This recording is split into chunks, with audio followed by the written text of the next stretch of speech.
Non electrolyte effect on solubility of electrolyte.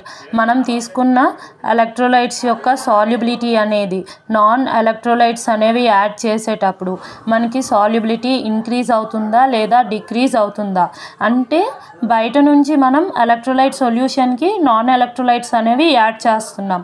Add చేసేటప్పుడు దాని solubility increase అవుతుందా లేదా డిక్రీజ్ అవుతుందా, ఈ నాన్ ఎలక్ట్రోలైట్ అనేది ఏం చేస్తుంది, ఎలక్ట్రోలైట్ యొక్క సాల్యుబిలిటీ మీద ఎటువంటి ఎఫెక్ట్ అనేది చూపిస్తుంది.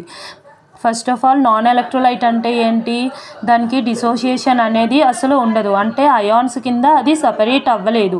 అండ్ మనకి వాటర్లో ఎప్పుడైతే అది డిజాల్వ్ అవుతుందో మనకి కరెంట్ అనేది ప్రొడ్యూస్ చేయదు. ఓకేనా, కరెంట్ని ప్రొడ్యూస్ చేయదు, డిసోసియేషన్ అనేది లేదు, అంటే అయాన్స్ కింద సపరేట్ అవ్వట్లేదు. సపరేట్ అవ్వనప్పుడు మనకి కరెంట్ ప్రొడక్షన్ కూడా ఉండదు. సో నెక్స్ట్ ఏంటి, ఎలక్ట్రోలైట్స్ అనేవి ఏంటి, అయాన్స్ కింద డిసోసియేషన్ అనేది జరుగుతుంది, అలానే మనకి ఎలక్ట్రిసిటీని కూడా కండక్ట్ చేస్తుంది. సో మనకి ఏంటంటే ఎలక్ట్రోలైట్ యొక్క సాల్యుబిలిటీ అనేది దాని యొక్క డైఎలక్ట్రిక్ కాన్స్టెంట్ని బేస్ చేసుకొని మనకి డిసోసియేషన్ అనేది జరిగి మనకి సాల్యుబిలిటీ అనేది ఇంక్రీజ్ అవుతూ ఉంటుంది. ఏంటి డైఎలక్ట్రిక్ కాన్స్టెంట్ అంటే కరెంట్ని పాస్ చేస్తుంది లేదా ప్రొడ్యూస్ చేస్తుంది. మనం తీసుకున్న సాల్వెంట్కి దానికి ఉండే డైఎలక్ట్రిక్ కాన్స్టెంట్ని బేస్ చేసుకొని అది అయాన్స్ కింద సపరేట్ అవుతుంది, అంటే పాజిటివ్ ఛార్జ్ నెగిటివ్ ఛార్జ్ కింద సపరేట్ అవుతూ ఉంది. సో మనం తీసుకుంటే హై డైఎలక్ట్రిక్ కాన్స్టెంట్ దేనికి ఉంటుంది అంటే వాటర్కి, ఎంత 78.50 ఉంటుంది వాటర్కి డైఎలక్ట్రిక్ కాన్స్టెంట్. వాటర్ అనేది ఏం చేస్తుందంటే మనం తీసుకున్న ఎలక్ట్రోలైట్ ఏదైతే ఎలక్ట్రోలైట్ మనం తీసుకున్నామో ఆ ఎలక్ట్రోలైట్లో ఉండే ఆపోజిట్ ఛార్జెస్ మధ్యలో ఉండే అట్రాక్టివ్ ఫోర్సెస్ని రెడ్యూస్ చేస్తుంది.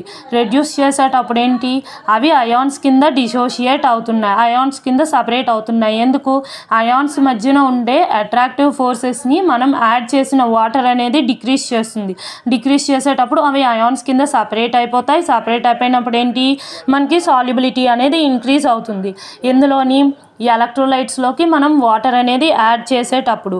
సో మనం ఇక్కడ దేని గురించి మాట్లాడుకుంటున్నాం, నాన్ ఎలక్ట్రోలైట్ ఎఫెక్ట్, అంటే ఎలక్ట్రోలైట్ సొల్యూషన్కి నాన్ ఎలక్ట్రోలైట్ అనేది యాడ్ చేసేటప్పుడు దాని సాల్యుబిలిటీ ఎలా ఉంది. ఇక్కడ మనకి నాన్ ఎలక్ట్రోలైట్స్ అనేవి ఏంటి, కరెంట్ని ప్రొడ్యూస్ చేయలేవు, అలానే అయాన్స్ కింద అవి సపరేట్ అవ్వలేవు. ఎప్పుడైతే మనము నాన్ ఎలక్ట్రోలైట్ అనేది ఎలక్ట్రోలైట్ సొల్యూషన్కి యాడ్ చేస్తామో ఆ ఎలక్ట్రోలైట్ సొల్యూషన్కి ఉండే కరెంట్ ప్రొడ్యూస్ చేసే కెపాసిటీ మొత్తాన్ని కూడా ఈ నాన్ ఎలక్ట్రోలైట్ అనేది డిమినిష్ చేస్తుంది, అంటే కంప్లీట్గా దానికి ఉన్న కెపాసిటీ మొత్తాన్ని కూడా జీరో చేసేస్తుంది, కంప్లీట్గా డిమినిష్ చేస్తుంది. సో మనకి ఏమవుతుంది, డైఎలక్ట్రిక్ కాన్స్టెంట్ అనేది లేనప్పుడు డిసోసియేషన్ కూడా తగ్గిపోతుంది. డిసోసియేషన్ తగ్గిపోయింది అంటే మనకి సాల్యుబిలిటీ కూడా ఉండదు, సాల్యుబిలిటీ కూడా మనకి డిక్రీజ్ అయిపోతుంది. ఫర్ ఎగ్జాంపుల్ తీసుకుంటే ఆల్కహాల్ అనేది ఏంటంటే మనకి ఇక్కడ నాన్ ఎలక్ట్రోలైట్ అనమాట. ఏదైనా ఎలక్ట్రోలైట్ సొల్యూషన్స్కి యాడ్ చేసేటప్పుడు ఏంటంటే వాటి యొక్క డిసోసియేషన్ అనేది మనకి చాలా డిఫికల్ట్ చేస్తుంది, సపరేట్ అవ్వడాన్ని చాలా క్రిటికల్ చేస్తుంది.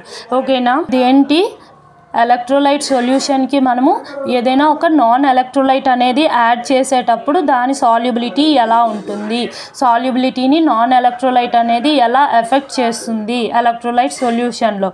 ఇది అర్థమైందా అందరికీ?